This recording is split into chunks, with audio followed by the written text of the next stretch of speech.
All right. You know what I was thinking about as we were coming here, and I think this is like it's important as well for the viewers to know because I don't think a lot of people know this. We haven't met, guys. Yeah. Like for me, that blows my mind. Like we have not met. Like that's just crazy, man. And the way we click is just like I don't know. Anyways, Makaza, guys, I'm gonna put in this blanket on me. Right, cool. A warm greeting to everybody watching, listening, hearing, seeing, thinking, breathing, all things in the world. I'm doing something which I'm normally not used to, which is I'm moderating the conversation today. Not really, but I'll lay down the foundation and then I'll give it back to Mieza. But before we begin, I just wanted to tell you guys that we're still having our Full God First challenge on the 1st of August till the 9th of September.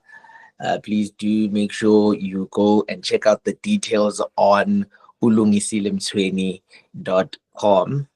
Yeah. So we're having a very interesting conversation today. I think this just might be one of the most, I don't know, important conversations we have ever had on Wisdom Podcast because it's gonna be very applicable. Um, One of the things I actually want to do. Oh, by the way, guys, I have some people me as I here on the call and Joyas Chole. So yeah. Shout out to you guys. So, man, guys, allow me to do this. Okay, I didn't think we were gonna do this, but allow me to spread my mind, and then I'll get to the book as well, and then we can discuss it from there. So I sent the gents a clip where they were discussing God's attributes. And one of the attributes, well, the attribute that we're talking about specifically in that clip is God's omnipresence. Now, if you know anything about Joyas Tole, he is so anti having a definite definition of God. And I do have to agree with him as it relates to we actually cannot and this will blend in well with the book. We cannot know God from a rational point, if I can put it that way. And the reason I'm saying that is because when and this comes as a result of reading another book called The Knowledge of the Holy. When God created mankind, he was outside of mankind's reasoning. And so what we actually get is we get a glimpse of God's attributes. And I was telling someone this morning actually that the way we actually relate to God, it kind of sort of has to be a thing of we have to acknowledge that our minds will fail us in describing him. One of the things I was telling them that Pella, if God is an ever-present help and he exists all throughout eternity, this means that as I'm speaking right now, he is simultaneously with Moses opening the Red Sea, and he's also in the future. And that's something that our minds can't fathom. And so he exists like, beyond reasoning. And then the question then becomes, how do I then relate with such a deity? How then do I have a relationship with such a deity? Going back to the clip, I sent you the attribute of omnipresent, of God being an omnipresent God. And that guy said that how we can relate to that is we can think of God as an infinite mind. Let me just pause here and just pass by something. When we are relating with God, we use earthly references because that's how we actually learn. Like you can't grasp the concept of 1 + 1 is equals to 2 without adding one apple, put it with another apple. Like you have to find references of something, you know in this world. Yeah. So I think even the term infinite mind, it's not that he is an infinite mind. It's just like he's like an infinite mind. And so that person, when you are speaking as a philosopher, which I understand is context. And I mean, you know, this book, all of this I'm saying right now comes from the book of the knowledge of the holy. Even Ezekiel, when he describes God, he will say things like he is seated on the throne, but it's not some white man in the sky seated on a throne. It's just it's a metaphorical language to drive a point across of what's that term that Jordan Peterson likes using? A hierarchy. Yeah. So he's using a reference to kind of sort of get us to know God. By the way, my mind, my mind sometimes is, I feel like this is very scary land. I'm not gonna lie to you, because in my mind I'm just like, Mara, where am I going with all of this? Sometimes I feel like I'm blabbing. But anyways, okay, cool. So he is like an infinite mind who possesses these two attributes, which is described in the Bible, and that is he is all powerful, and he is also omniscient, all knowing. And so, how then can we relate to a God who then reveals Himself to us in that? And I think I've sent you guys a voice note telling you this, that it almost seems as if for us to relate to God, He uses these two attributes where he reveals Himself, and we get to experience His omnisciency. Okay, he injects a revelation and a conviction in us, and then he partners up with His omnipotency to bring us to a point where we get to experience that revelation in this reality. Now to Paul Tillich's book. Yeah, can't believe I said all of that just to get to this. Now to Paul Tillich's book. And I said the statement to the gents. I think for me, if you were to ask me what's the highlight of that book, it was this one statement, that when someone is walking in faith, what they essentially doing is, they are in a wrestling match. As Jordan Peterson says, that it's the wrestle with God. But these were the direct words, and that is, it is when the finite is in pursuit to find rest in the infinite. And so Paul Tillich in that book argues for the nature of faith. It's a very philosophical book. He argues for the nature of faith, and he says that for us to, I guess, engage with the Bible and basically Christianity, we have to recognize the need that faith has for symbolisms. And I think it's interesting how I started it, because these symbolisms are actually, I'm not sure if symbolism is the term, but it's symbols that point towards something. Like they show us something. They're pointing towards a specific destination. And so faith is it partners up with symbols. And there's a scripture. I was actually talking to my dad about this scripture. I think it was yesterday. The scripture, I'm paraphrasing it right now. Ironically, Joyas's dad read it at his church. I think it was last week Sunday.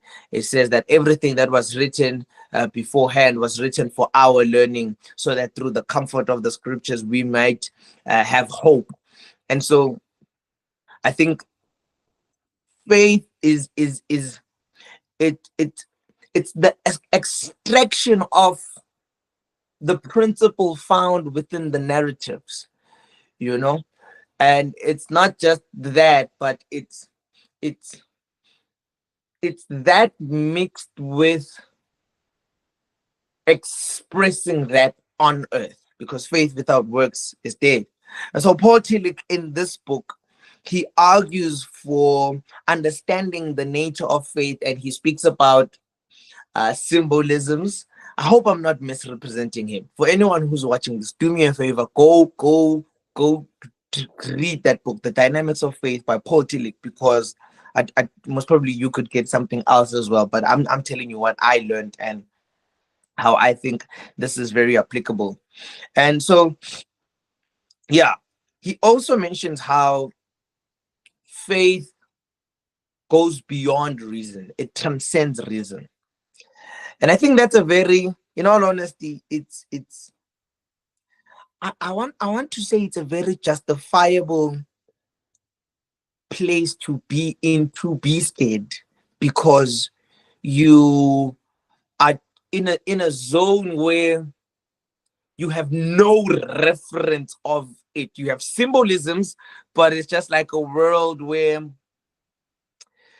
you're reaching towards a future that you are convicted of, but you are living in the reality of not being in that future.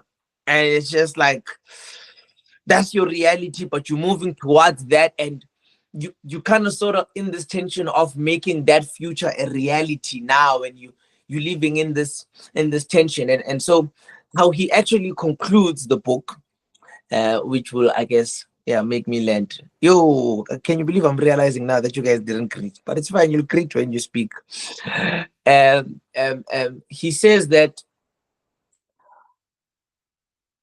faith cannot exist without love. And that, for me, it makes sense. It really makes sense, because you have to. Oh, and this is what he said as well. He said that the immediate expression of love is in actions. Oh, I was just like, well, okay, that makes sense. Yo, why am I sounding like Jordan Peterson? That makes sense, because when someone has faith, they've been exposed to that which they are moving forward to. But it's like the driver that moves them to that has to be love.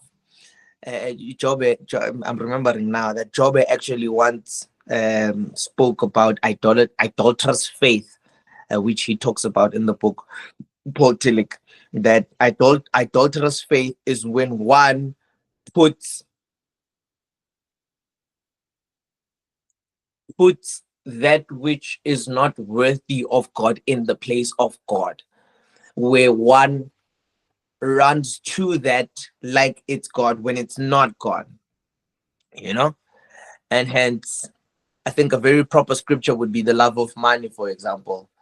Um, so, I'm not sure if I did justice in terms of summarizing the book, but I think I did justice in terms of extracting what I think is applicable from that book, and that is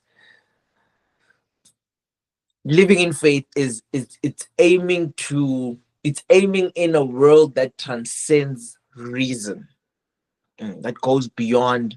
I'm not sure if I like the word beyond, because it's just like, sure, I think I prefer transcends, but that might not be a debate worth entering into. But did I leave anything out? My goodness. No, I'm done. Thank you. Thank you for the introduction, comrade, and a warm greeting to everyone on the platform. It's I just had this moment of surrealism when I realized it's a conversation amongst us three, but it's on a platform that everyone is listening. So in a way, it's a conversation with the world. So I was thinking, how should that alter my faith in moving towards the aim of this conversation? And maybe that's a topic that we can integrate into the conversation. But yeah, my name is Simpio Miaza. I'm now, I would like to believe I'm now a brother of the show, of the channel. And it's always a pleasure to be invited on this platform to discuss these matters. This is just the introduction. I'll hand it over to Joyous before we formally get started. Yeah, hello guys. I'm sure everyone knows me by now. I'm also a brother. Yeah, my name is Joyce Tole. And yeah, let's get started, gents. Are we? Okay. So the premise was set and very extensively so by Comrade Olunisile. And there are a couple of points that I jotted down. First being exactly how we practicalize all of this knowledge. Because it's one thing to have knowledge, but to be able to apply it in your life is another thing. Okay, so that is a perspective I'd like to explore. But you said something that I found very contradictory, and I'll lay it out in this way. You said when someone has faith, what they're doing is moving towards the uncertainty of the future without the prerequisite or without the foreknowledge of what exactly they're moving towards. So you could, in other words, describe that as the finite moving into the infinite, right? But when we say I'm moving towards something, you're defining what you're moving towards. And by definition, that thing becomes finite because you have a goal that you have now conceptualized.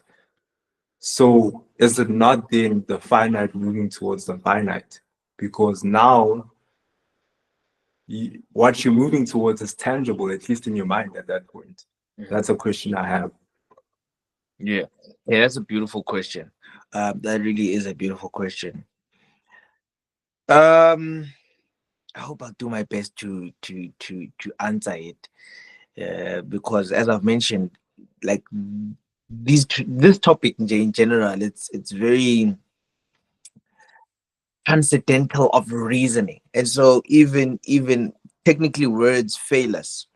But I think um they are they are expressions of the infinite that we have reference to as we move to that infinite.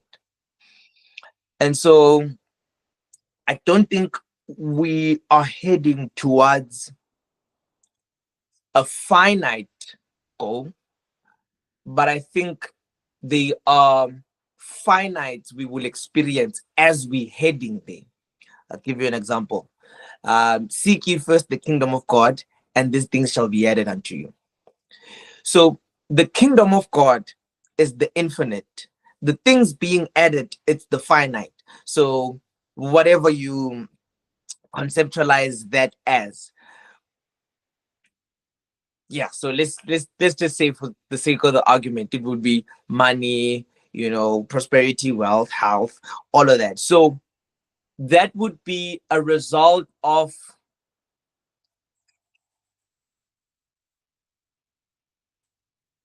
aiming towards the infinite. And I see I'm low-key becoming what you call, kind of what did Jobe say the other day? It's a circular definition. No? It's a circular definition. But it's yeah, let me put it this way. You aim, quote unquote, for the finite as much as it's revealed to you, or for the infinite. Yeah, you aim for the infinite as much as it's revealed to you, which would be temporarily finite. Yeah, I think that makes sense. Yeah, let me chew on that. Yo guys, and this is the problem of thinking on the spot.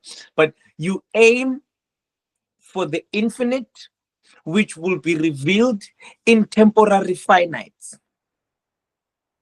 Yeah, so this is why God would say, all right, I want you to live, and this is where we're going. And as soon as you get there, he's just like, okay, cool. Now this is where we're going. So we always going. We get there. When we get there, we gotta go somewhere as well. There's a day we're going to. When we get there, there's another day we're going to. Even when we die, there's another day we're going to. This is why life does not end on here on earth. So yeah, I hope I answered you well. It's a very weird phenomenon now that I think about it. I'm not satisfied, but I can hear where your train of thought is going. The But reason why I'm not satisfied is because how you phrased your answer was how I was proposing the question. What I asked was, if you have a goal and you call it an infinite goal, by calling it a goal, something you can conceive comprehensively in your mind, does that not by default make it finite? Because now you tangibly know the steps towards where you're going. And you said the infinite is the kingdom of heaven. So if the first priority of humans should be seeking the kingdom of heaven, does that not by default make the kingdom of heaven finite, at least to our present moment? Okay, right. Then we have to exclude infinite in the conversation. Yeah. If the statement of it's the finite aiming for the infinite, and if whatever we talk about it's in the infinite, it's in the finite, then we have to exclude infinite from the conversation in the get-go. But here's the problem with that, and I think this is why philosophy might have a bit of problem with theology. One of I took out a video this morning, and I think I said it as well, maybe earlier, is that one of the biggest problems, I guess, that we have, it's it's it's differentiating between which God are we worshiping. Okay, I'll get back there. Which God are we worshiping? Are we worshiping the God we have made in our image, or are we worshiping the God who has made, sorry, us in his image? And I think sometimes they tend to be a slippery slope there, because it could be that on the journey of committing to worshiping the God who has made you in his image, you find yourself worshiping the God you have made in your image. And that could be like money or wealth or whatever the case is. You get what I'm saying? So I think it's a matter of, yes, let me use scripture.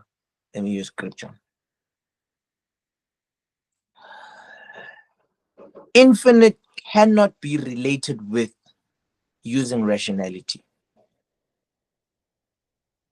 Yeah, if I'm not mistaken.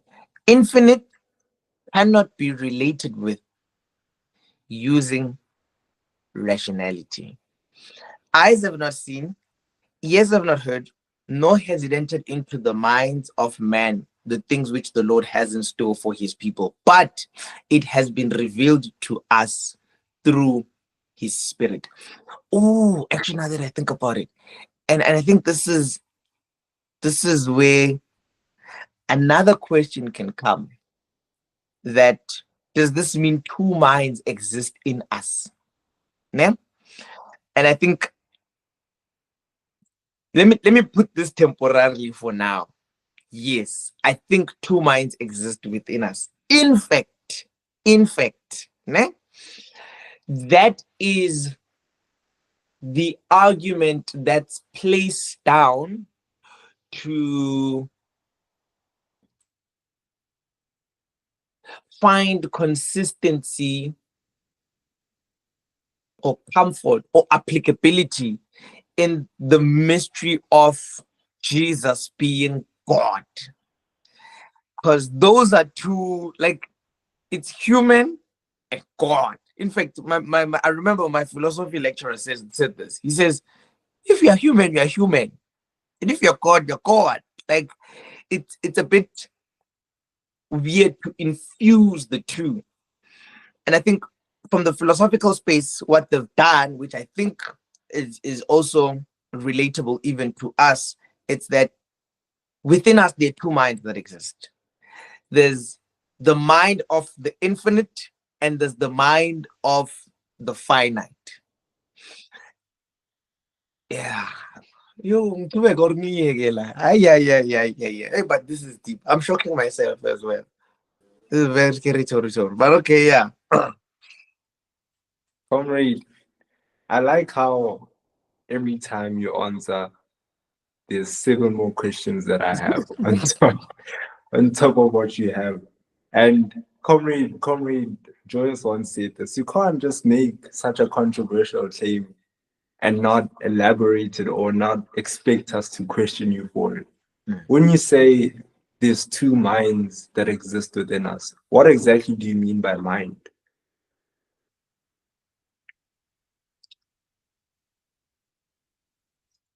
That which reveals or exposes you to a world. Yes. That which reveals, exposes you, and connects you to a world.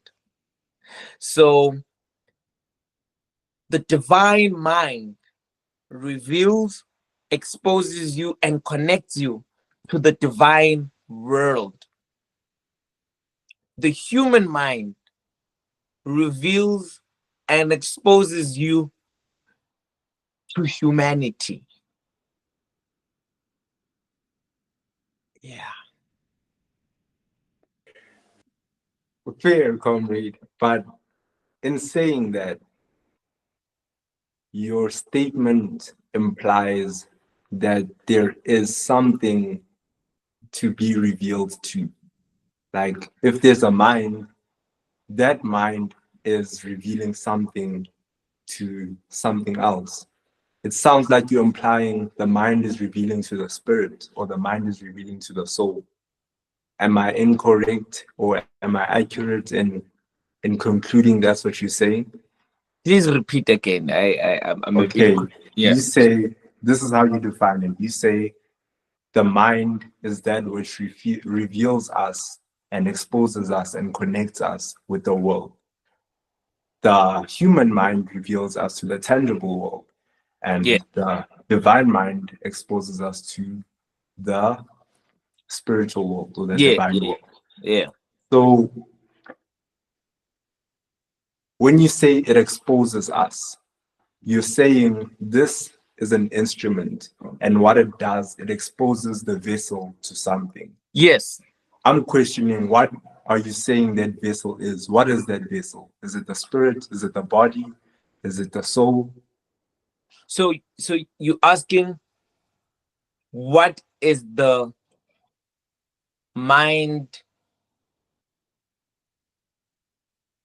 I guess, channeling the information to, right? Yes, yes. Right. Mm, I do think it's the soul, but okay, Nakona, I'm very shaky as of lately. But I do think it's the soul. It okay, yeah, it makes sense to for it to be the soul. okay. Okay, comrade, just to bring it back home on the chat of faith and to tie in what you just shared now.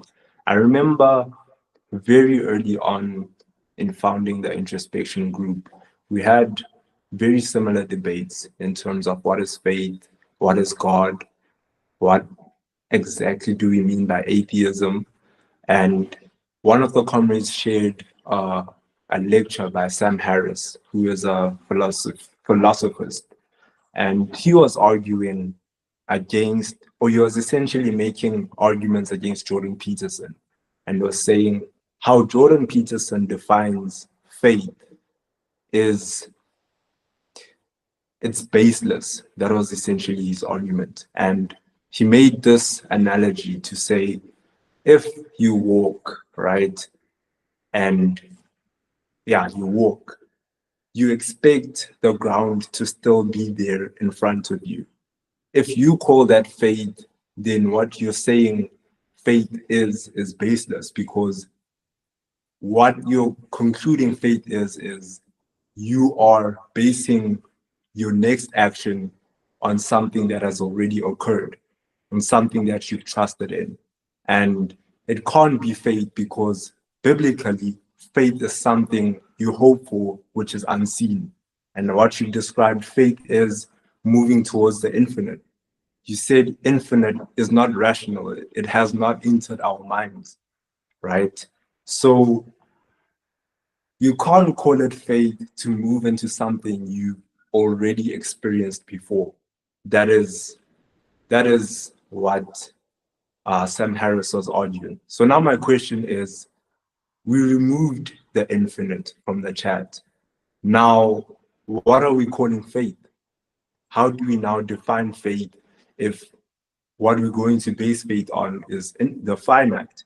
Don't you just call that rationality? Like, obviously, if I step, I'm going to still land on the ground on my next step.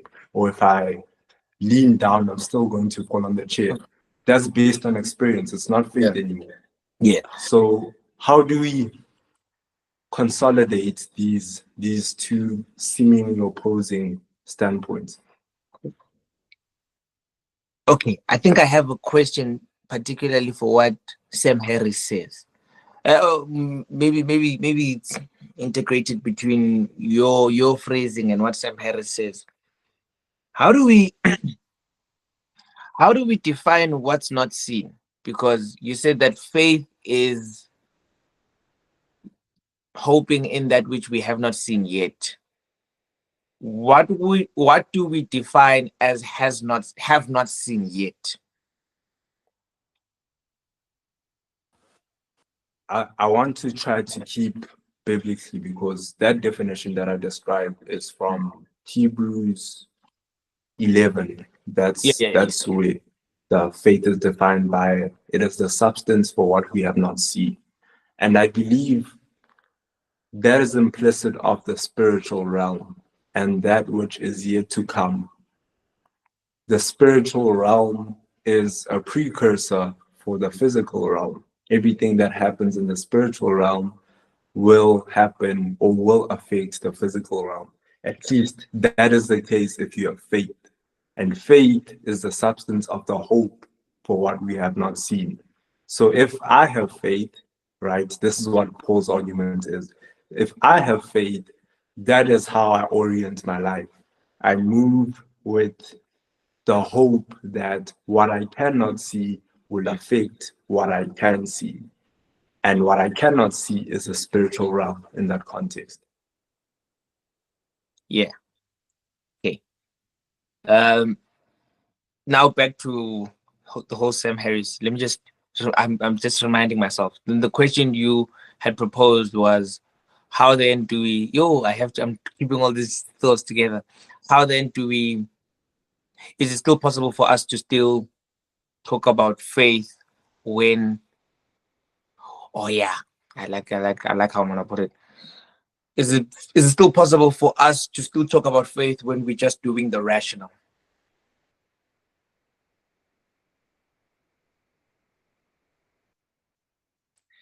I guess it depends. It depends on what the goal is.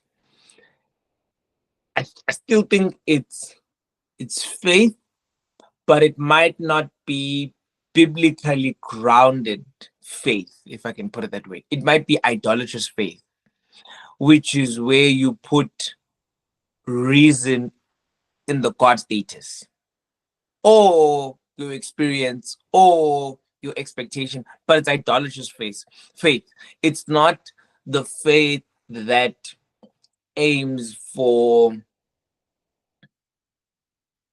the infinite, unless you're taking steps as a result of the infinite calling you. Yeah. Oh. Okay. I'm trying to. Let me give you an example. Sure. Let me give you an example. Now, if Moses, yes, yeah, if Moses was to go back to Egypt and attempt to fight for the freedom of the Israelites without having been called by the infinite or God, he would be moving in adulterous faith, because what he would be essentially in need of its strategies on how to go about the situation in terms of releasing them, but the strategies would be restricted to how much he has been exposed to. And given that he had not been exposed to the infinite, it would just be worldly strategies. So, be it maybe him going with an army, maybe him going with whatever the case is. But because of the conversation with the infinite, when he goes back to Egypt, it's the same route, but it's got different strategies, if I can put it that way. The one where he comes out of a conversation with God, the infinite, it's it's it's him moving with the it's him moving in faith. Okay. But if it was not as a result of the conversation, it was just him saying, hey man, I've been passionate about these guys, let me go. It would be an idolatrous, even though it's the same route, it's the same steps he was gonna take, it's the same journey. He was gonna go to the same Pharaoh. He was gonna have, I'm not sure if we're gonna have the same conversation, but he was most probably gonna be exposed to the same environment he was exposed to when he was called by the infinite. It's just the difference would have been the motive, where one would be idolatrous faith and the other one would be faith as, yeah, as I've laid down the context, the infinite. Yeah. Where am I? Or you still lost? Let me give it to Comrade Julius. I'm sure he has a question, but I'm not happy with the term idolatrous faith Okay. because of what we've defined the word faith to be. Like if it's like you're claiming idolatrous faith is essentially rationalism, and calling rationalism idolatrous faith is in itself contradictory, because let's say I use a math formula, right? And based on the past experiences, I know that if I put a certain number, it will give me either a negative or a positive or an irrational number, however so. But I can't call that faith because it's based on experience, whether idolatrous, whether godly. When you say faith, I lose the context of what exactly are you saying by faith. If you can put an adjective to faith, what is Okay. faith? Oh, all right. All right. I see where we kind of sort of got lost. Ne? Um, and I think this is something Paul Tillich, and okay, maybe let me let Jobert speak before I move forward. Jobert, what you want to say, is it related to what he's saying? Yeah, maybe let me let you finish. Actually, let me write down. Ngoba, hey, chances to this Kurma's name. Yakusazi, mbabe iveke. Yeah, sure. I wanted to respond to Cynthia's question. Um, surely, I understand your concern, particular as soon as there's rationale involved, how can be faith? But if you think of faith as you said, the finite trying to the terminology is very tricky here. But the finite trying to uh, coincide, I like that word, coincide with the infinite. Surely there's a let's Kierkegaard, I think it's Kierkegaard who says it's a leap. And I find myself disagreeing with Kierkegaard because Kierkegaard says faith is the leap, is the leap, or as you say, uh, the step towards. But I find that faith is not the leap itself. It's thinking there is a leap to be taken. And surely there has to be a certain level of rationale there, if you think about it. Because yeah, there has to be a certain level of rationale. Because um yeah, as Juice made the example with Moses, it's the fact that Moses spoke with God that inspired him.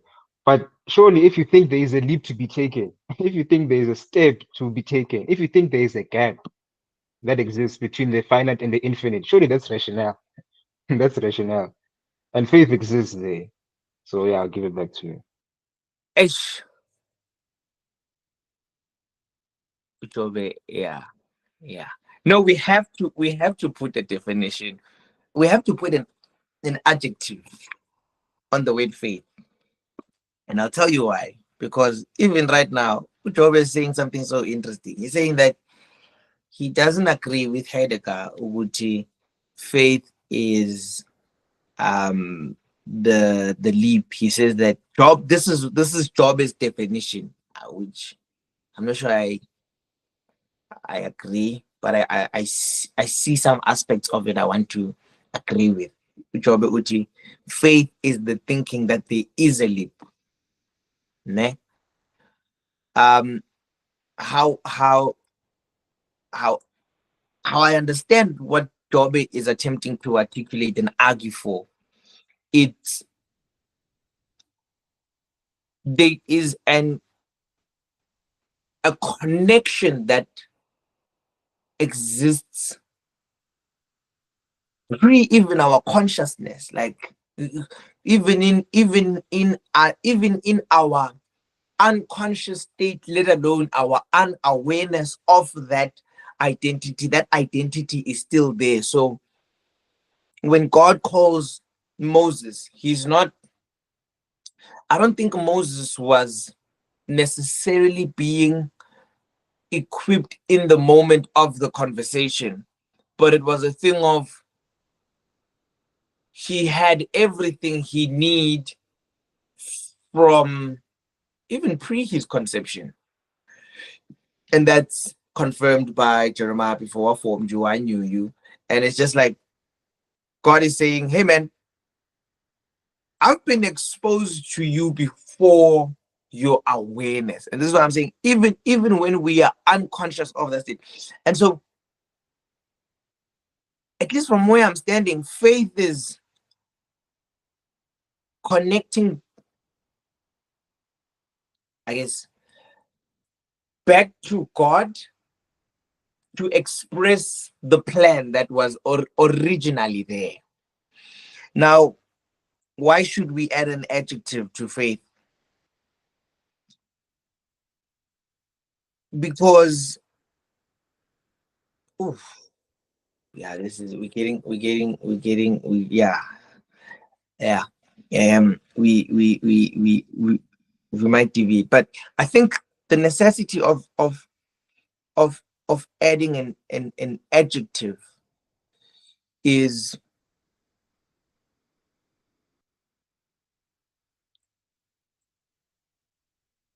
there seems to be a, a moment of realization of what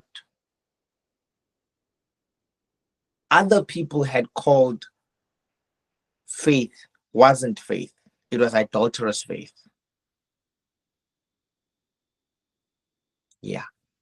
At, at, at least from so think about celebrities. Like celebrities they'd say something along these lines that I went for the fame, I went for the money, and I went for this and I went for that. And I just kept realizing that there was nothing there at the top. So this means that they were moving in what they thought was the infinite, but was not the infinite. But they thought it was the infinite because of, let me put it this way, they came to a, a wrong conclusion about the infinite. So I think there has to be an adjective for faith. And I don't necessarily think, yeah, this is another important point. I don't think that it's a necessity for someone to get to a specific state to see that they're walking in adulterous faith. I think people can be aware of, yeah, I think they can come to the realization that they're walking in adulterous faith without getting to the thing that they want. And I think this is, I'm speaking for me. I think this one is more subjective than anything else. Given the state I'm in right now, there has been a switch in terms of the level of contentment and by the way, let me say this. The Bible, it's actually a book that I think does justice in terms of explaining what are the fruits of living in good faith or the proper faith, peace that surpasses all understanding, joy, kind of inexpressible joy. Yes. So for me, those are some of the attributes I'm experiencing now, but I don't think it was the same thing about a year or two ago, because of these were not attributes I was experiencing, even though I thought I was walking in faith. But if I were to be honest with myself and look back, I was actually running for fame status or specific, I had gotten that which was not supposed to be in the God status. Yeah. But Joe, I see you wanted to interrupt me. Yes. Nah, oh, that's you introduced, because I was initially about to clarify on what I said, but at the end you introduced something. Yeah, I think you complicated matters there at the end. Um, but thing is, for me, when I define adulterous faith, um, you said you define adulterous faith as placing something that is not God in God's place. Yeah. But surely, when it's faith, when we define it as faith, surely that thing, whatever it is, it becomes God regardless. Because if you think from, um, as I said, faith is not the actual leap. It's thinking that there is a leap to be taken.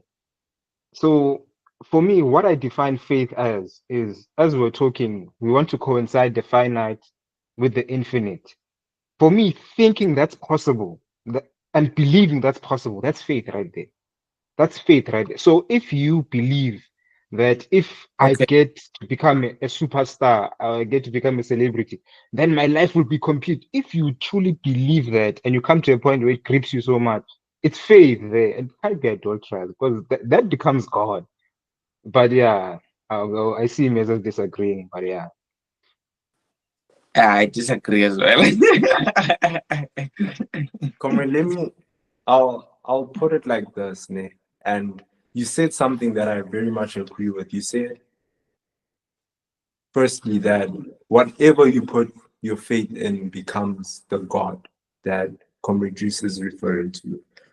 But this is to your first answer to my question, and also to Comrade Unisile. And here's how I thought about this.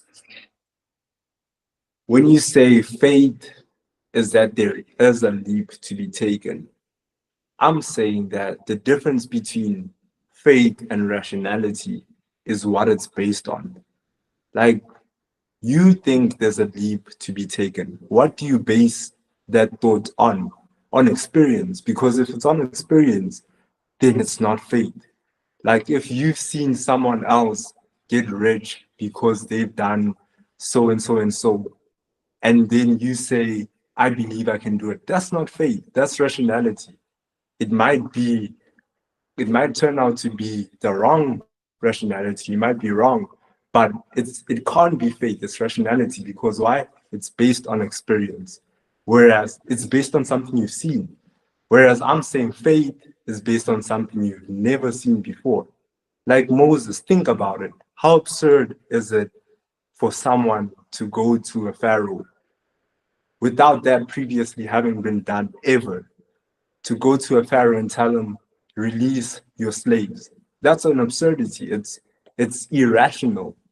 And because it wasn't based on experience, that is why it's not faith. And that is why I'm against the adjective when we assign it to It's faith. When you say idolatrous faith, it's not faith, it's rationality. When you say you placed your conviction and your belief in the wrong God, that's not faith. That's just dumbfound rationality. Like it's rationality at the end of the day, because where did you get that idea from? You saw someone doing it before. And the fact that it's an experience that has happened before, that's what makes it rationality. But when you say now that the God of the universe, I believe I can commune with the infinite, where have you ever seen that before? Now that is faith. That is what I agree with Comrade Joyous on. When we believe that it's even possible to for the infinite to commune with the finite. Because where have we ever seen that done before? That is faith. Based on that, it's something unseen. But now when it's something seen, it can't be faith. And that is why I'm against the adjective of idolatrous faith. Essentially what you're saying is rationality is idolatrous faith. That's what I'm understanding. Okay. No, All right, it's fine. No, it's fine. I saw you're hot. No, again, ask this. no, but surely, comrade, you are saying churches shouldn't exist then. And that's what you're saying. You're saying there shouldn't be pastors. You're saying there shouldn't be people who preach. There shouldn't be. That's essentially what you're saying, comrade. Is what I'm. If you're saying it can't be faith if there's someone who's experienced it or there's been a previous experience that you can refer to, then there shouldn't be pastors then. Because what's the point then? What's the point? Yeah. Yeah, no. I completely agree with you. And that's what I wanted to say actually, because um I think when the Bible says that it's the evidence of things not seen, I don't think it's just not seen, but it's things that has not been heard about as well. Like there's no point of, like Joya said, man. I think I summarized it well. There's no point then of reading the Bible, because we might as well just live in the unseen and the unheard of, and I think, yeah. But I wanted to also go back to what Joby was saying, man, with the whole gods thing. Yes, I agree with you that um um then it would be a battle of the gods. And I think if you actually check in the Old Testament, it was a battle of the gods. Every time it was a matter of Baal versus Jehovah. And I think having to walk in idolatrous faith, as I've said before, it's placing a God status on that which should not be put on that God status. I'm gonna leave it there because I forgot but yeah. Okay, comrades, on that, I think it's fair or it's necessary for me to clarify about what I'm referring to when I say it's unseen experience. The unseen experience is a spiritual experience in the context of what I'm trying to argue here. The spiritual realm. You have not seen the spiritual realm. Even if I can tell you that, hey, I read the Bible, so and so, this is how I live, and I got Maybach from doing that. You still don't, you have not seen the mechanics of the spiritual realm to now go and say, okay, this will happen to me. And there's a difference in a person now doing something because they've seen someone do it tangibly and experience that for themselves. When you now say it's based on what I see in someone else, that is a tangible expression, that is a tangible statement, what you can perceive physically.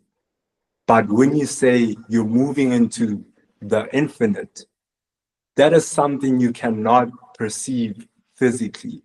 So you can't say both of them are faith.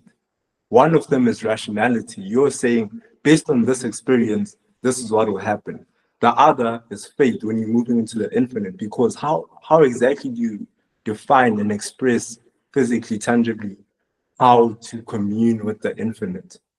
And I'll throw this into when we say that it was a wrong God, right? And I think Comrade Joyce was pointing to this, that once you place your faith in something, that becomes your God.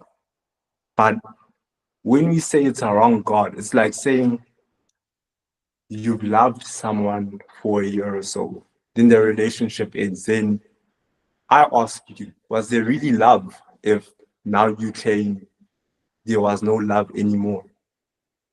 Can you truly say that you love that person if now the love is gone?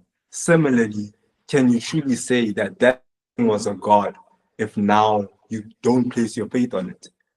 Like, why is it faith now that you realize it's not the infinite? Why is it not rationality? I don't know if you're hearing my question. I'll give it over to Comrade Joyce. Um, surely, comrade.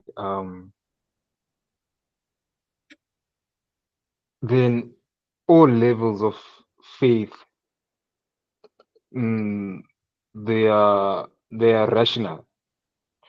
Because, comrade, I said faith is not the leap; it's thinking there is a leap. But before that, what precedes all of that is the compulsion to move. To say there's somewhere I must go. If I ask you, Simpiwe, why do you even seek a relationship with God? I've talked to you for a year and a half now. I know the answer you will give me is you will say, comrade, I can't explain it.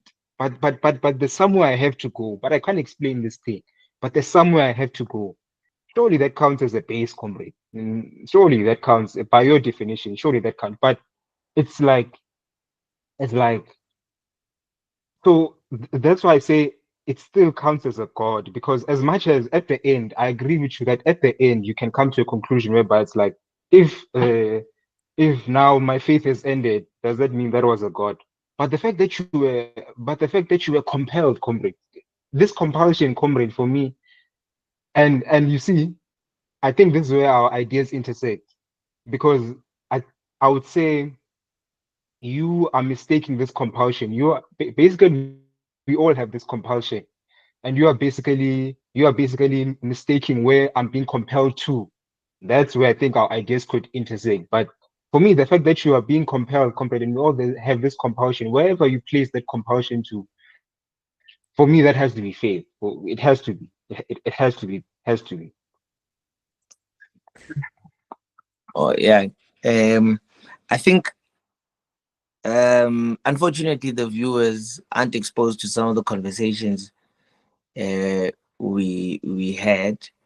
But I remember you once posted a scripture. In fact, you quoted it 3 times, if I'm not mistaken. But it was more than 2 times. You were saying the God of this world has blinded them. I will never forget that day where you were emphasizing the God of this world. So I think my question then to you, because Luena, you need to be questioned, is how then do you reconcile, you know, that understanding of God or the God of this world and basically your train of thought? That's one. Two, I wanted to diagnose the whole exclusiveness of the seeing, if I can put it that way. If if if God speaks to me and says to me, hey, you're gonna be a millionaire, and he says, I want you to do one, two, three, because we have millionaires already in the world, does this mean it's not faith in that moment? And I think, yo, I don't think it's and I've said this before, and I really like saying this. Faith is very idiosyncratic. It's very exclusive. And so, yeah, eh, yeah, yeah. I think sometimes the not seeing isn't necessarily okay. Let me give you an example. I hope this will land. Yeah? So there has never been a Simpiwe Mieza who has been a billionaire. Do you get what I'm saying? And so if we are to consider all the variables, your life, for you to get to a specific point, it's going to take faith. Because sometimes you can walk in the same steps and still not get the same result. Do you get what I'm saying? So I think it's a better way to see how idiosyncratic. There's never been a Simphiwe Miyeza who's got the same DNA, who has literally taken the steps. So you will be the first Simphiwe Miyeza who's a millionaire. I wonder if there was an identical Simphiwe Miyeza who had seen you become a millionaire, and then they said, I want to become a millionaire because my identical, not even identical twin in the sense of biological space, but from the context I'm coming in, exactly the same, everything, DNA the same, then that would not be fate. That would just be replicating your experience. So yeah, I think those are the two statements I have. Okay, I hear your chats, comrade, and there's three chats that I'm going to address. The first chat is Comrade Joyce's chat, where I have it as a question. I get what you're saying, and maybe we're missing each other in what you're trying to express. Here's what I'm hearing. I have a compulsion, right? And you said it properly. You asked me, Simpio, why do you orient your life in a way that is in a pursuit of God? What is that for? And then I tell you that I don't know, bro. I'm just compelled to do it. So I don't understand that as being rational because it doesn't fulfill the answer. If I just tell you, no, I'm just doing it, that's not rationality. It's irrational for me to say that. But what I'm hearing your arguments are is that is the rationality that you're speaking about. I don't know if that's correct to assume, because I think that's where we're missing each other. I don't see that as rationality. I see that as irrational. I see that as faith. That is what faith is. Yes, I'm compelled. And yes, you could say that I'm compelled. Or yes, you could say that the faith is in the compulsion, but you can't rationale why the faith is there. You can only rationale to the point of me us answering why I'm moving in the way I'm moving. Then I'll tell you I'm compelled, but I don't see that as rationale. So I'll give it over to you, and then I'll address comrades' other thing. Yeah, no. Yeah, I think we missed each other, comrade, but I'm gonna answer like quickly. The compulsion itself is not the faith, and that's yeah, because I am saying it's the rationale. I am, but I said there's steps. There's the compulsion, and then there's thinking, and then there's orienting the compulsion to something, as you said, and then there's taking the step. So there's those three phases. There's the phase of I must move. Then there's the phase of there's somewhere I can go. Then there's the step of going. So for me, the faith is thinking that is believing that there's somewhere I can go. Is believing that this compulsion can be satisfied. Is believing that there is a means to this compulsion that I have. So that's why I define as faith, not the. So I I hear where you're saying I'm defining it as rationality, but for me I'm also saying because the terminology here is tricky because you said you defined rationality as being like the base of which you're working from. And that's how I took it from your definition, is to say that compulsion is to say, I know I'm compelled. Like I know I'm compelled. I know that. So that's why I say that's rational in that sense that it's a, as you said, it's a previous it's an experience. We are working from an experience that you had. So that's why I'm saying it's rational. Nah, fair. I see where we must each other, comrade. I think maybe my perspective shifted in the conversation, and this is why we missed each other. But how I understand it is that You mentioned there's three steps, right? There's the compulsion, there's believing that the compulsion has a purpose, and then there's taking that step. And you say the faith is in believing that there's even somewhere to go to begin with. I'm saying that the faith is found in between the first and the thing.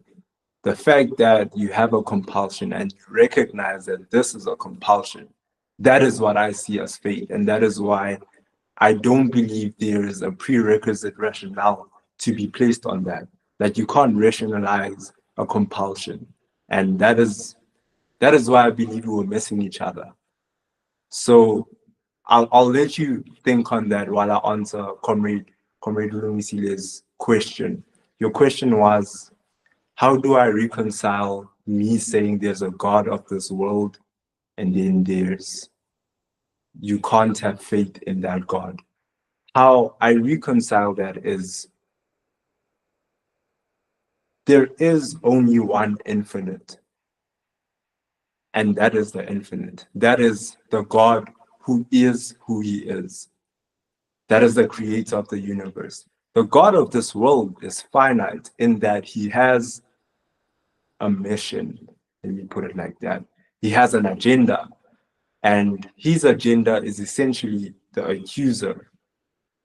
That is what the name, I was sharing this with Comrade Joyous recently. That is what the name Satan means. It's a Hebrew word or Greek, I'm not sure, between the two, for it means accuser. And the fact that there's a title to that entity signifies that this is a finite being. And you cannot have faith in a finite being because you are basing your compulsion towards that finite being on a rationale. You are saying this finite being is capable of one, two, and three. Therefore, if I move towards this finite being, whether it's money, whether it's fame, if I move or I orient my life towards those things, I will accomplish one, two, and three. I will get rich. I will get famous. That is the God of this world. It's a finite being, and you can move towards the finite being with rationale. There's no faith when there's rationale included in the conversation. So that is how I reconcile the faith in the infinite and the faith in the finite being. I'm not sure if I'm content, particularly with the whole, because I think if we go down, we'll see that the root cause here is the implementation of rationale into faith. I think you have a huge problem with that, but I guess, and maybe you would share doctrines with, I forgot his name, but he passed away, and one of the things he believed in is that there is no hell, you know, and he's just like everyone's going to heaven because is not making a decision to accept Jesus Christ as your Lord and Savior a rational decision? Like, is it not something we consider rational? Do you think? And if not, is it deterministic? Does this mean it's either going to happen for you, or hey man, you're going to hell? That's a good question, bro. And I'll answer it like this. Moses walks on Mount Sinai and he sees a burning bush, but the bush is still intact. Now I ask you, what does that mean? Or let me give you another thing. A God is born through a virgin. And I ask you, what does that mean? And then I say, you surrender your life to Jesus Christ. What does that mean? What all of these things have in common is that you cannot give me a rational answer. You cannot. It doesn't, it cannot process in your mind to explain to me rationally what does that mean. And the fact that you surrender is the signifier of the faith, that regardless of not understanding what you mean, the spiritual implication of all of these examples that I've just given, and you, regardless of not seeing that with your physical, with your comprehensible mind, you surrendering or taking that action of surrender, that is what faith is. The compulsion is what you are surrendering to. That is the faith.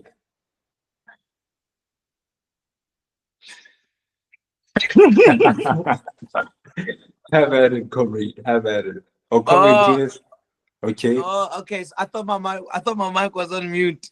But the mere fact that you said surrender, what capabilities are you using to surrender? Because if it's outside of the rationale, where are you getting the surrendering from? Like what's the foundation of that?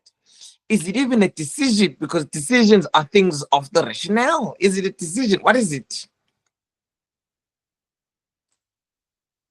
I'll answer you how I approached Comrade Joyce's answer to my question. Of he described it as 3 steps in determining the faith. So the first step is the compulsion. It has to be there. The compulsion to say, I have this urge to do something. And then the second is that this thing that I have the urge to do can even be done to begin with.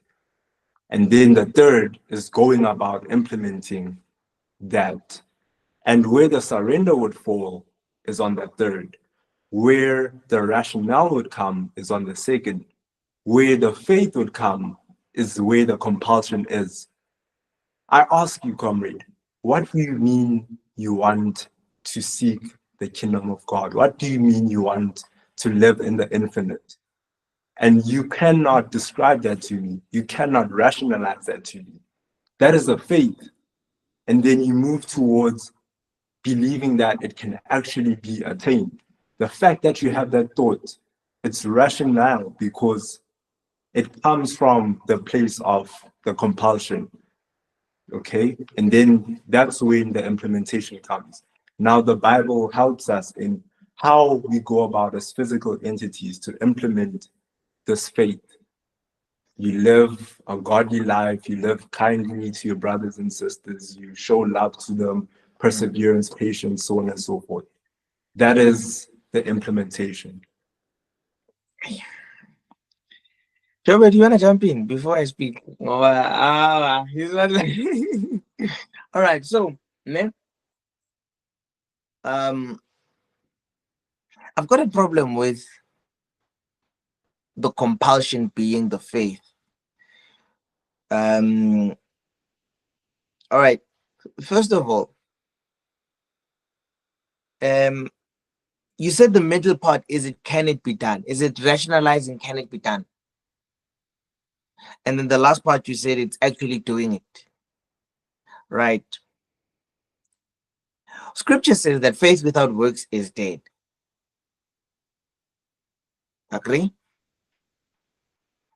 And so without the doing, there's no faithing. All right. But according to your claim, the recognition is the faith, the compulsion, the conviction.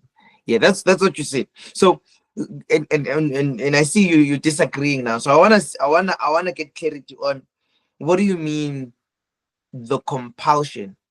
Is it are we not all compelled in some shape, way, or form? And does that mean we all have faith? And does that mean we all are in right standing with God because we are all compelled and the just shall live by faith, or yeah, justified by faith? So what do you mean by that? I think your answer is in your question, comrade, that faith without works is dead. I'm saying yes, the faith is in the compulsion. But without the works, without the next two steps, that faith can be disregarded. It's dead. Let's put it in a physical example for the viewers. I have the compulsion to move, right? And I believe that compulsion is attainable. And then I implement it by taking that step forward. And now, when we say the faith without works is dead, we're saying that if that compulsion is not acted upon, if it is not implemented physically, then it is dead. It's essentially, it does not make a difference in whether or not you had the faith or not. The compulsion is essentially disregardable. So that is why I believe your answers in your question. I'm still firmly saying that the fact that that feeling, that irrational feeling, comrade, we all want to be nourished, right? Whether or not we come to terms with understanding how exactly we want to be nourished. But we live towards nourishing our soul, nourishing our bodies, physical bodies. And that feeling, that feeling is what it's where faith is. It's the hope is a compulsion. That is what I'm arguing, that the hope, it's the substance of the unseen. It's that is where the faith is. And then believing that that thing can actually be done, that is the rationalizing the faith and then I see. implementing it. Yeah, that's where the Bible comes in, tells you this is how you make your election sure. You persevere, you have patience, you love your brother as you love yourself, so on and so forth. So what you're essentially saying is, and I think, yeah, this most probably scripture is gonna agree with you. As soon as faith is seen, it's no longer faith.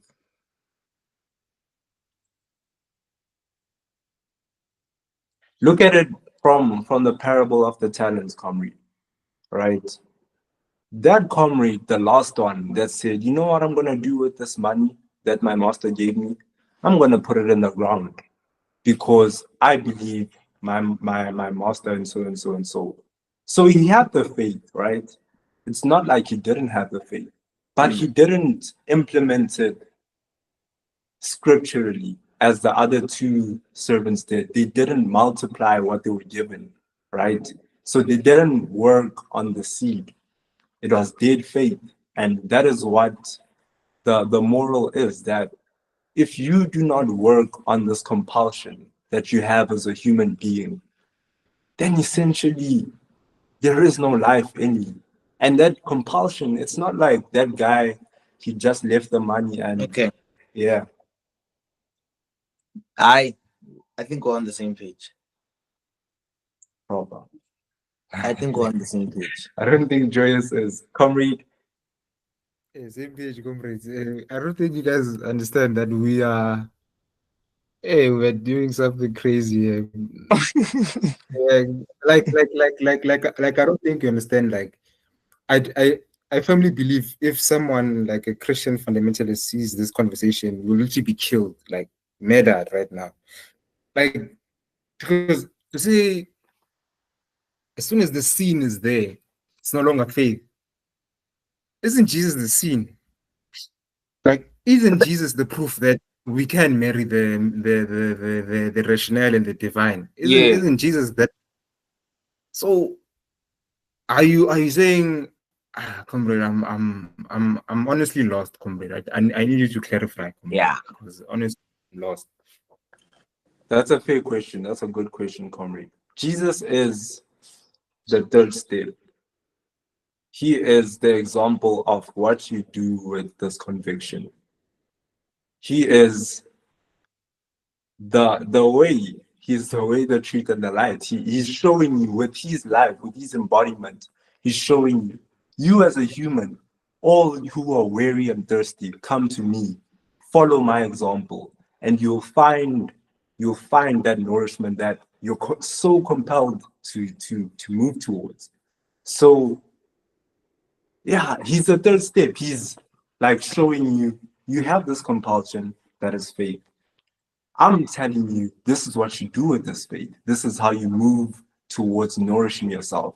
And this is the life, the physical life that you live out in order to get to that place. That is what the embodiment is. The I'm still basing it on what you mentioned in the compulsion, the believing that it can actually be attained, and the implementation. Jesus is the both of the last, the latter. The faith is in us, but without the works, without Jesus, it's as good as nothing. You'll never find that nourishment if Jesus doesn't come. You know what, Joby? I can be honest with you now, ne? Um, and I guess, yeah, this is something I want to do more often, and that is to be as vulnerable as I can. I really do think authenticity is going to become way more valuable in an age in information where the perfect information can be given to you by a proper prompt. The the one part of Christianity that I don't think I can rationalize, it's the whole God and man fuse. Like it blows my mind away. I think at that point, like just that very own concept puts my mind at a surrender state, just to be like, hey man, I don't think I get it now. I'm not sure if I'll ever get it, but it's one part of Christianity where I look at it and I'm just like, blows my mind away. It blows my mind away. I think, like me, as I said, though there is a compulsion in me just to be like,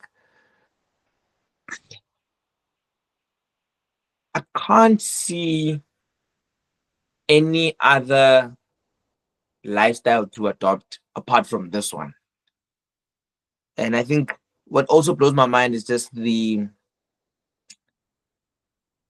fruits of it. Like I was telling me, as I'm not sure if you were there prior to the call, the contentness I have right now, the calmness, the stillness, the sanity I have right now. It's almost as if it instills in me a sense of I can't rationalize this, but I know this is right. I know this is right. It's like I'm in the right place. And so as it relates to, and I mean, even Paul describes it as the mystery.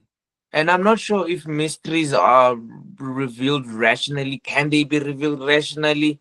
I really don't know. But as it relates to the Christian journey, I'm not gonna lie to you. The one part that has brought me to a it's this two worlds being combined of, and I get the whole divine nature and all of that, but still it's just like, yeah, blows my mind. I don't yeah.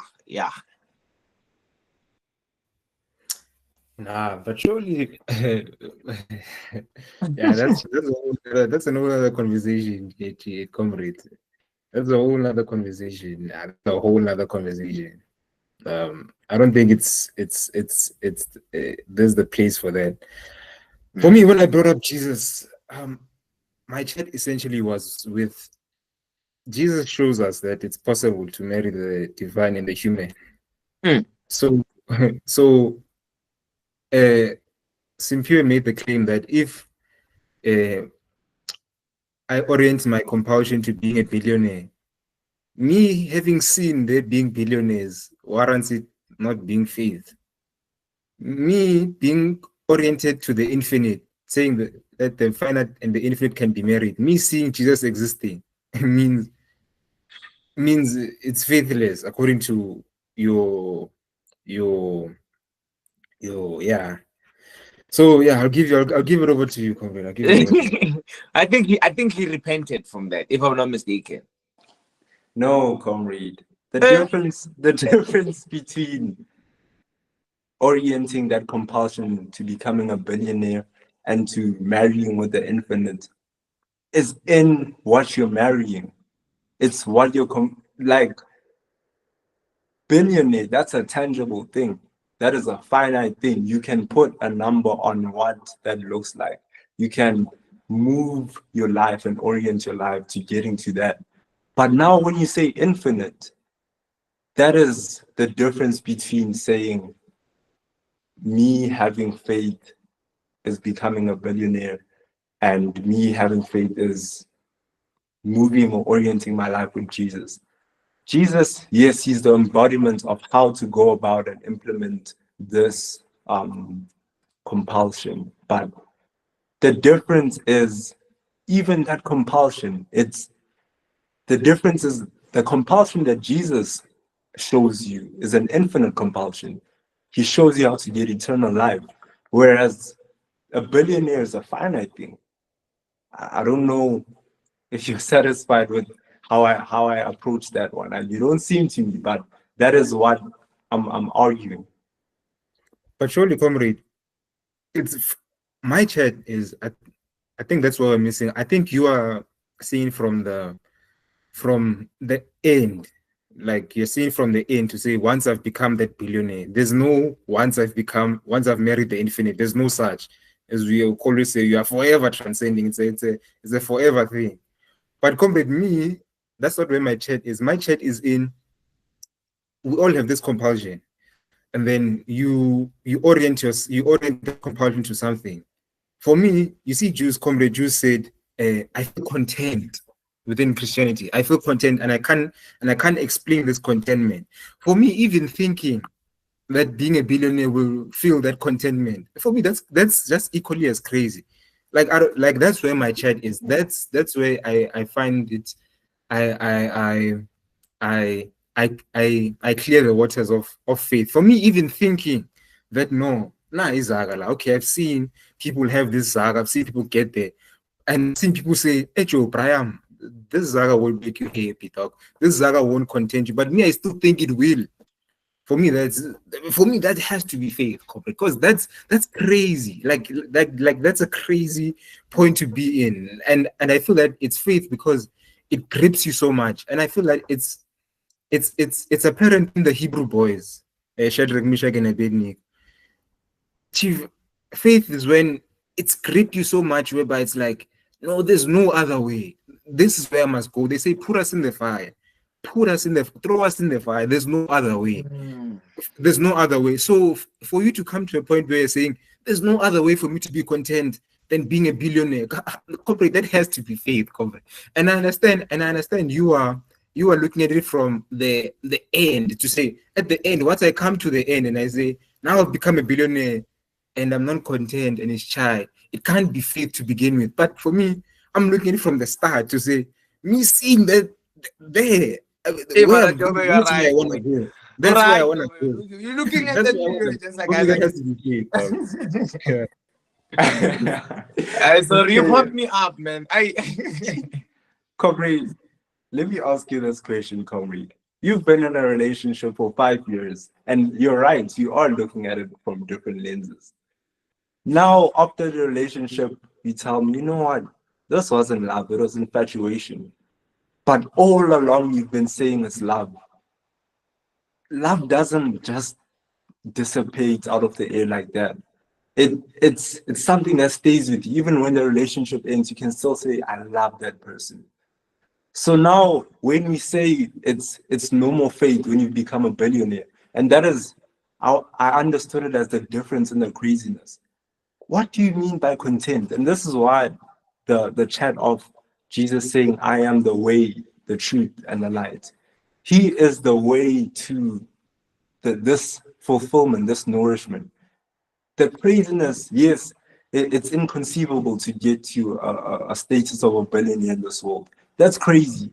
But when you say to have eternal peace, that's even crazier, comrade. What do you mean eternal peace? It's unseen. That's the difference. The difference between that crazy and the crazy of the billionaire is you can see the billionaire, but eternal peace, eternal joy, you can't see that. It's spiritual. That's the difference between what I say, the seen and the unseen. The unseen is spiritual. The seen is the tangible, the physical. And that's why I say there's levels to the craziness, because the one craziness is in terms of the physical realm. Like it's crazy that I'll be the number one Olympian, the racer. That's crazy to think. But the spiritual crazy that you'll have eternal contentment in your soul. You'll never look for love in another person. That is spiritual. That is what I mean by unseen. That is the faith I'm talking about. And the difference between the two is the one can be approached from a physical point of view. And even when you approach it, you won't find what you think you're looking for. The fact that you won't find what you think you're looking for is why I disqualify it as the rationale, the misfounded rationale. And yeah, it's rationale, it's misfounded rationale. Comrade, I'm about to do a whole what's this? You know, the classic mathematical joke. What's the largest number? Infinity? No, infinity plus one. No, infinity plus two. No, infinity plus three. We're about to do that now. I can see we're about to do that. But surely, comrade, if I say no, okay, 9 billion. This is what's gonna nourish this compulsion that I have. And then some people comes and says, no, here's someone who's saying eternal peace, who's promising you eternal peace. And according to you, that's for me, it's crazier if Simpio comes and says, here's this person who's promising you eternal peace, and I said, isn't that crazier, comrade? Isn't that crazier? Like, that has to be crazy. And for me, that has to be comrade, it's more rational because you can see the billionaires in the world. That's how. Now if I tell you, bro, there's someone that can promise you eternal peace, where have you ever seen that? And how do you receive that eternal peace? Like, the rationale comes from the experience. You can see billionaires, you can see people with mansions and so on, and you believe because of what you see that I can do this too. Whereas with Jesus, I tell you, bro, that won't give you contentment. This, what you can't see, that will give you contentment. That's crazy, bro. What you can't see will give you contentment. Nah, bro. Thing is, like, bro, I'm not saying being the billionaire is what is the end goal. I'm saying the faith is thinking that being a billionaire is what's gonna feel this compulsion. That's what I'm saying. Faith is. It's thinking that it's gonna feel, because even you, bro, as you're standing here, I don't want to go down this route. That's why it's super technical. But you, like Juice, or you actually, you said there's no other way but Jesus. There's no other way but Jesus. That's you. For someone else, they are saying there's no other way but being a billionaire. As much as there's been billionaires, the billionaire is not the point. The being the billionaire is not the point. The fact that I think and I'm convinced that being a billionaire is what's gonna satisfy this compulsion. Okay, comrade. In that sense, then I guess you're right when you say it's our perspectives that are making the difference here. Because I'm seeing it from the end. I can tell you, let me not say it like this, but no one, the billion won't give you soul contentment, comrade. It won't. That contentment that you're looking for, whatever physical thing, there's no way something physical can be nourishment for your soul. That doesn't make sense. Something physical to nourish your spirit. It can't be. It can't be. That's why I'm saying, if you say at the end of getting that billion that, you know what, this didn't give me contentment, then what you had wasn't faith, it was rationale. That's why I'm saying this perspective that you're taking, that's what's gonna cause this dissonance between our arguments. Didn't we have that conversation? Wasn't that the first time we were on? I think it was. Jesus being the representation of being the ultimate representation, or being the way, the only way. Yeah, I think that was the first one. Was it the first one? It was the first episode we had on this platform. No, was the first one was wisdom, or I forgot. But yeah, we had that conversation. We should revisit it, and then we should bring someone who's gripped by by billions, and then you like you talk to them, then you talk to them. Yeah, but that's a whole separate conversation. That's a whole separate conversation. Yeah, no, I think Valiches. I say what then. I I think love this. I love this episode, comrade. And like I said, every time we're about to close, that's when the sparks start flying and the thoughts start coming in. But I appreciate. I don't know if we've reached somewhat of common grounds, but I feel the waters were still in there towards the end. you know what? If I were to deduce like common ground, I think we all have, I guess, an understanding of the insanity within faith. The is it irrationality or the non-rationality? I don't know, but it's just we all can come to the conclusion that it's really based on being exposed to something bigger than you. Yeah, I don't want to say sin because as soon as we say sin, some people feel what. So let's leave sin. But it's we at least come to the conclusion that it's something bigger than you. And I think in all honesty, if given this episode, if your life does not put you in a point where you are scared, then you might not be living bigger than you. Yeah. Scared or, enter into the unknowingness, enter into the state of you can see where you're going, but the clarity is not that much, man. You just know I'm going to the promised land. You know it's filled with milk and honey, but it's blurry, man. Unless you are in that state, guys. And this is why for some people it's scary. For some people it's what. Yeah, I honestly think that's the common ground amongst all of us. That faith is this billionaire. I'm going to be a billion. It's this thing, man. It's this fire. It's this burning thing inside of you. So yeah, to the wisdom listeners, guys, I advocate you guys start living in faith. Yo, wanna say anything before we close? Yo, wanna say anything before we close?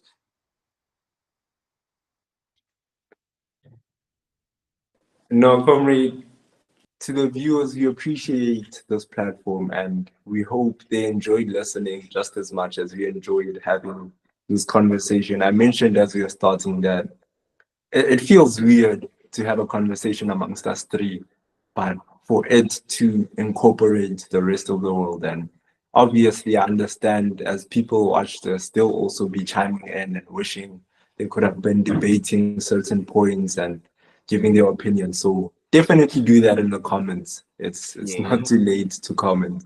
But yeah, I appreciate the conversation. Like always, there must be a next episode to elaborate. But yeah, always appreciate the conversation. I appreciate the time. And yeah, thank you, comments. Thank you to the viewers too. Joby? Nah, Jules, you in your hopes of deducing a common ground, you completely destroyed any hopes of a common ground. All right, Mamilan. This is Wisdom Podcast. I'm telling you, this is common ground. This is No, the no, one.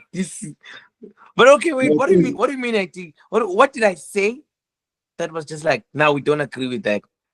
no, I'm thinking from Simpeo's perspective because you said if it doesn't scare you enough, and if it doesn't bring you to a point whereby you're saying, yeah, I can see where I'm going, but Simpeo says you shouldn't be able to see if it's me. Just Simpeo that. says, Simpeo says Simpeo says if you see, there's no faith. If you see where you're going, there's no faith. That's what Simpeo says. So Okay. I'm not saying I disagree. I'm saying I'm thinking from what I've been hearing Simpeo say. So, but yeah, let me have some closing remarks. Yeah, this is the last time we'll speak. Yeah, thank you to the viewers. Engage in the conversation. This is a very technical conversation. It's very technical, and hopefully we expand on it on the future and we don't just leave it hanging like we always do, leave our conversations hanging. But yeah, we have to expand on this one in the future. And yeah, about to like, Yeah. share, subscribe. Yeah, all right. Fortunately, I get to be the closing guy Yes, when you see, this is why you must moderate, because when you moderate, you can close on your own terms. So let me close on my own terms. I think when I was saying see, I was using different C's. Yeah, well, there's seeing with the vision from the spirit, and then there's seeing with your eyes, these eyes. And this is why even Jesus, I think it's John, is it 9?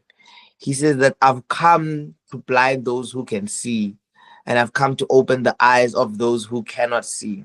So I think there is just some form of differentiation between what type of seeing I'm referring to. I do think that there is a vision within the spirit, if I can put it that way. And I think what I was attempting to articulate is that there's we can at least agree that faith has a burning, like has this fire in you that is irrational or non-rational or whatever rational. Yeah, so it's got that thing, man, that confuses the scientists. It shocks the philosophers. Maybe the historians are aware of it. Anyways, that's another chat. But yeah, please make sure you like, share, comment, and subscribe. I don't know when we're gonna do this again. These guys are very busy. Yo, can you believe I'm saying goodbye and I'm far from pressing the button of switching off? Yo, okay. Hi guys, we're all going to drop. Right. Enjoy the rest of your evening. Thank you so much. Peace, weebies.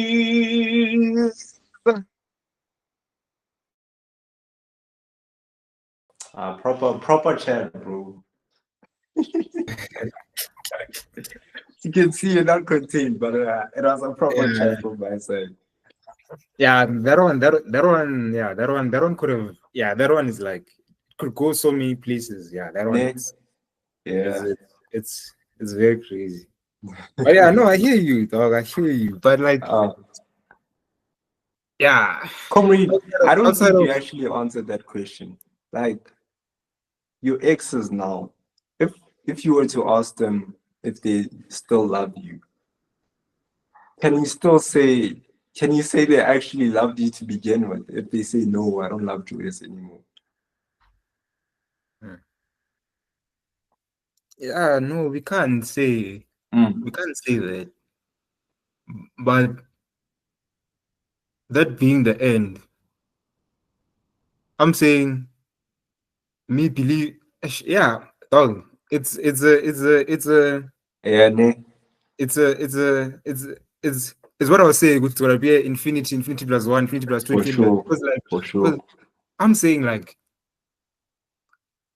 if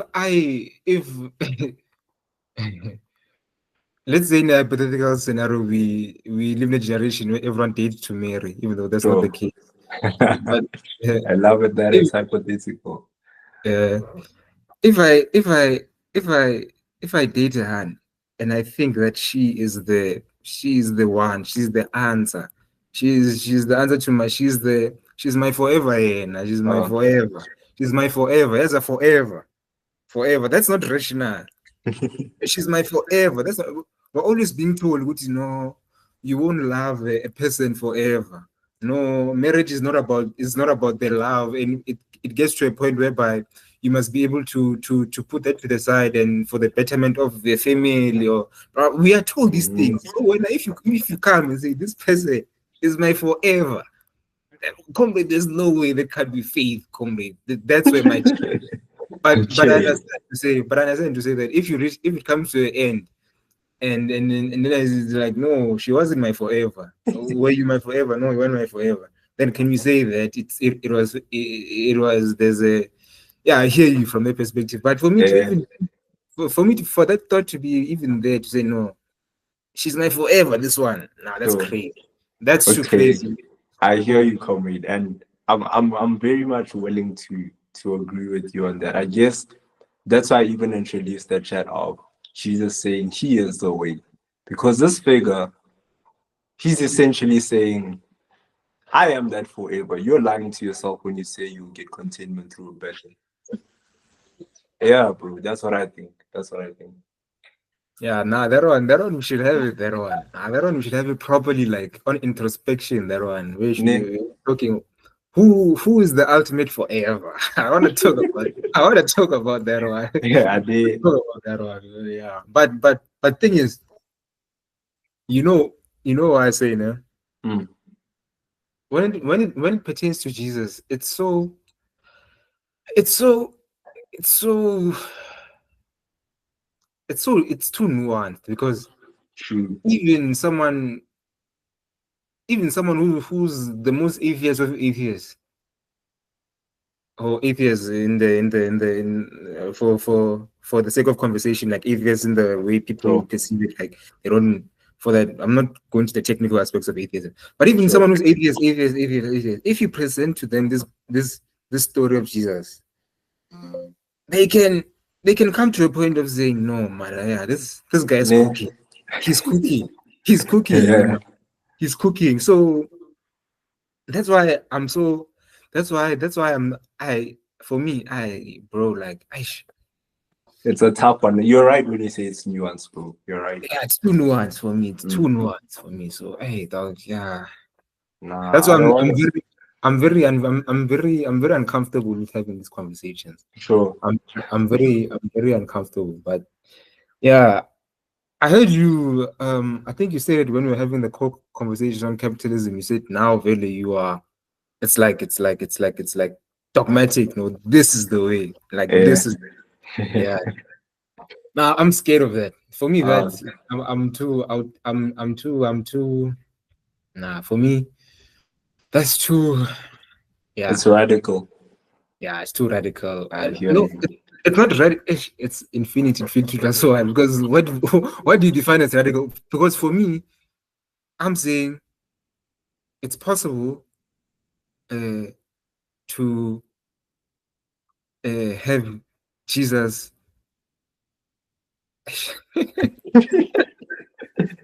Kanti kumele uthandaze ngayo baba.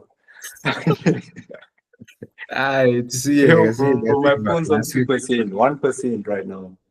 yeah, fair. Also mine. Oh, yeah. Nah, it was a proper chat, bro. Appreciate the time. Oh, yeah. Oh, Sure. yeah.